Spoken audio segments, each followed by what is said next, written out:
C'est Docteur Cissé. Aujourd'hui, on va parler de la gratitude. La gratitude, c'est quoi? C'est la reconnaissance. C'est le fait d'être heureux et de remercier, de reconnaître les grâces que l'on reçoit, aussi bien de son créateur que de notre entourage. Je vais vous raconter l'histoire d'un homme qui travaillait, qui avait femme et enfants et tout, mais il trouvait que sa vie n'était pas trop belle parce qu'il n'avait pas la voiture qu'il voulait, il n'habitait pas dans le quartier qu'il voulait, il n'arrivait pas à aller passer ses vacances là où il voulait, ainsi de suite. Il y avait mille et une raisons de ne pas être content de la vie. Et il ne voyait que ce qui n'allait pas. Il passait son temps à se plaindre. Il se plaignait à tout le monde. Au bureau, il était devenu carrément insupportable parce qu'il se plaignait tout le temps. À la maison, il se plaignait tout le temps. Sa compagnie était même carrément devenue désagréable. Et vous savez, on dit à ceux qui en ont, on en donnera davantage. À ceux qui n'en ont pas, on prendra même le peu qu'ils ont pour le rajouter à ceux qui en ont. J'ai dit, waouh. La première fois que j'ai entendu ça, j'ai dit, mais ça veut dire quoi? Ceux qui n'en ont pas, on va leur prendre le peu qu'ils ont. Et ceux qui en ont, on va rajouter sur pour eux. Qu'est-ce que ça veut dire? Mais on m'a expliqué, j'ai bien compris. Est-ce que vous voyez la subtilité? À ceux qui en ont, on en rajoutera. Il s'agit de Dieu. Il va bénir les personnes qui reconnaissent les grâces qu'elles ont, dont elles bénéficient. Est-ce que tu es en bonne santé? Est-ce que tu en vis déjà?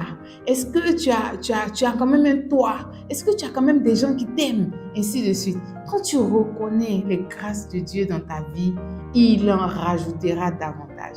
Mais il y en a qui ont ça, qui ont ce minimum-là, qui en veulent tellement plus qu'ils ne font même pas attention à ce qu'ils pensent être des acquis.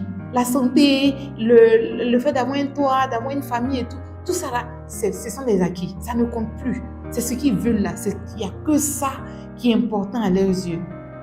Et ce monsieur, c'était ça. Il était devenu désagréable parce qu'il trouvait que sa vie ne valait pas la peine.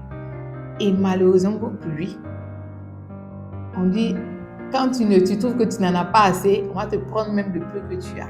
Il a commencé à avoir des problèmes Dieu qui se sont aggravés au point où il a commencé à perdre la vue. Il ne voyait presque rien. C'est là qu'il se rend compte que, mais en réalité, mes yeux ont de la valeur. Mes yeux, c'est quelque chose que je possédais, qui comptait. Et je ne me rendais même pas compte. Je passais mon temps à me plaindre d'autre chose. On dit, nous qui allons bien, on a mille et un problèmes. Mais ceux qui sont malades n'ont qu'un problème. Aujourd'hui, tu te plains de tout. Ta vie va mal, tu voulais telle chose, tu ne l'as pas eu, ainsi de suite. Mais quand tu tombes malade, on va te demander c'est quoi ton problème? Je veux guérir. Je parle des vraies maladies. Ceux qui sont malades, qui sont à l'hôpital, qui luttent entre la vie et la mort, ils n'ont plus de projet. Ils ne s'attardent plus sur comment est leur maison, dans quelle voiture ils se déplacent. Non, ils veulent seulement guérir. Et nous avons cette santé-là. On ne s'en rend même pas compte. On pense que c'est un acquis. On a nos 2 yeux, nos 2 pieds, nos mains, on se déplace, on a le souffle de vie, on mange à notre faim, on a un toit pour dormir, on a un boulot. Mais c'est la Range Rover qu'on n'a pas là, c'est ça qui nous fatigue. Le mari qu'on n'a pas là, c'est ça qui nous fatigue. Mais on dit ceux qui n'en ont pas, ceux qui trouvent qu'ils n'en ont pas, ceux qui se plaignent, qui ne font que l'étalage de ce qu'ils n'ont pas, on prendra même le peu qu'ils ont. Ma chérie, mon frère, commence à faire attention à ce que tu as. Commence à valoriser ce que tu as avant qu'on te le reprenne. Donc ce monsieur a commencé à perdre la vue. C'est là qu'il commence à se rendre compte. Waouh, je suis en train de perdre la vue. Ma vie qui était déjà terrible va encore s'assombrir davantage parce que si je perds la vue, je ne peux plus travailler. Qu'est-ce que je vais faire? Comment je vais nourrir ma famille? Ainsi de suite, ainsi de suite. Et dans ses pensées, dans la solitude de cette obscurité, parce que désormais il est en train de perdre la vue, il est dans l'obscurité maintenant. Il commence à réfléchir, à méditer et Dieu l'a éclairé. Dieu l'a éclairé en lui disant que voilà, tu ne pensais pas que tes yeux-là, cette vue-là, c'était une grâce de ma part. Tu ne l'as pas assez valorisée. Et voilà aujourd'hui que je suis en train de te la reprendre. Et il s'est ressaisi. Il a commencé à demander pardon à Dieu. Pardon, vraiment, je valorise cette vue-là. Je valorise l'odorat, l'ouïe et tous ces organes de sens. Je valorise mes mains, je valorise mes pieds, je valorise ma maison, ma famille, je valorise le fait même d'avoir du boulot. Il a commencé à se repentir, a commencé à dire merci à Dieu. Et c'était tellement sincère. Son repentir était tellement sincère, tellement vrai que les choses ont commencé à s'améliorer au niveau de sa vue et progressivement, il a retrouvé la vue. Mais ce monsieur-là aujourd'hui, il n'y a pas quelqu'un de plus heureux que lui. Il est tellement heureux. Il a repris goût à la vie. Aujourd'hui, il ne s'attarde plus sur les détails. Vous voyez, souvent Dieu nous fait vivre certaines épreuves pour qu'on comprenne certaines choses qu'on n'avait pas compris. Et c'était important pour ce monsieur-là. Aujourd'hui, il est l'homme le plus reconnaissant. Il vit dans la gratitude. Et toi, quelle est ta vie aujourd'hui? De quoi tu te plains? Qu'est-ce que tu n'as pas que tu aurais voulu avoir? Oui, je suis d'accord. Ta copine est mariée, tu n'es pas mariée. Ok.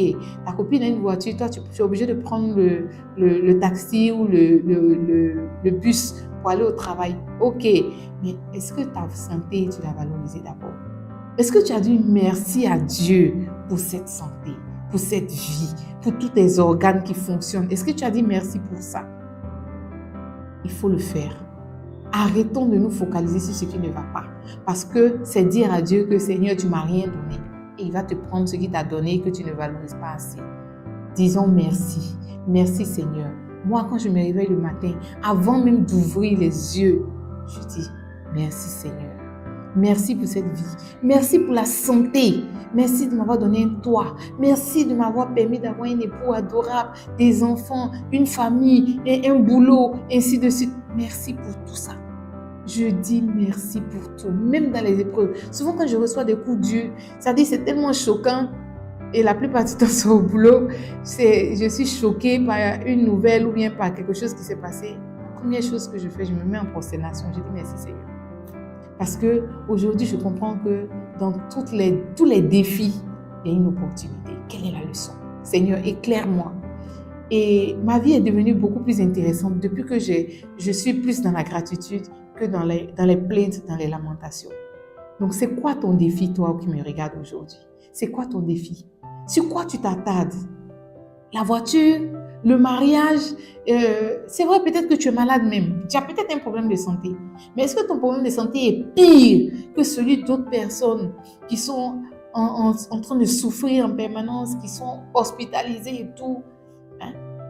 Dans toutes les choses, il y a des gens qui vivent des situations pires que les nôtres. Il faut qu'on regarde ce qui va bien et qu'on dise merci à Dieu pour ce qui va bien. Déjà, pour que ça lui donne le courage de rajouter à nos grâces. Au-delà de la gratitude vis-à-vis de Dieu, il y a la gratitude aussi vis-à-vis de nos pères. Est-ce que toi, madame qui est mariée, quand ton époux te donne l'argent de la popote, est-ce que tu lui dis merci? Oui, c'est son devoir. Oui, c'est vrai, c'est son devoir. Mais est-ce que tu sais qu'il y a des femmes qui ne reçoivent pas d'argent de popote? Elles sont obligées de gérer ça elles-mêmes. Donc, quand tu as la chance d'avoir un époux qui te donne l'argent de popote, tu dois lui dire merci.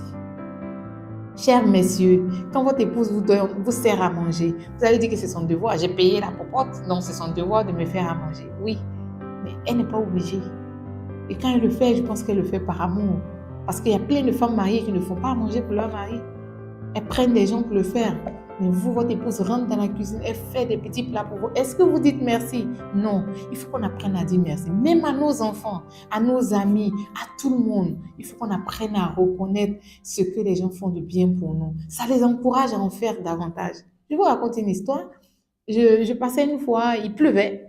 Et j'étais en voiture et je vois une vieille dame qui vendait des patates. Les patates étaient étalées sur un sac par terre. Et puis, elle dansait. Je l'avais même dépassée. Et je l'ai vue danser. En venant, je l'avais vue, je l'ai dépassée. Je la vois dans le rétroviseur, toujours en train de danser. Sous la pluie. Elle n'a même pas de parasol. J'ai dit à mon chauffeur, faisons demi-tour. On retourne et je m'arrête à son niveau. Bonjour maman, c'est pour toi les patates? Oui, je veux les patates. J'ai voulu prendre des patates pour l'encourager en fait. Donc je prends des patates et puis je lui demande pourquoi elle est si heureuse.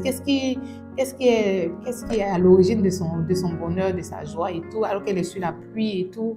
Elle me dit, ah, la grâce de Dieu, ma fille. Dieu bénit le Seigneur. Elle est en train de chanter des chansons religieuses. Dieu bénit le Seigneur pour le souffle de vie et tout. J'étais émerveillée. J'ai dit, mais attends. Il y a des gens qui passent dans leur grosse voiture, à côté de cette dame, mais qui sont malheureux, qui sont tristes, qui sont déprimés. Et elle, regardez, elle n'a rien, la pauvre dame. Mais elle est heureuse. Elle dansait, elle chantait. Et sa voix c'était palpable, quoi.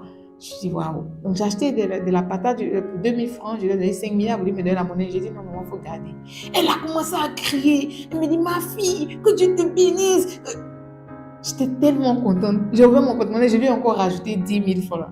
C'est-à-dire, vous voyez, déjà, je pense que c'est Dieu qui m'a envoyé vers elle.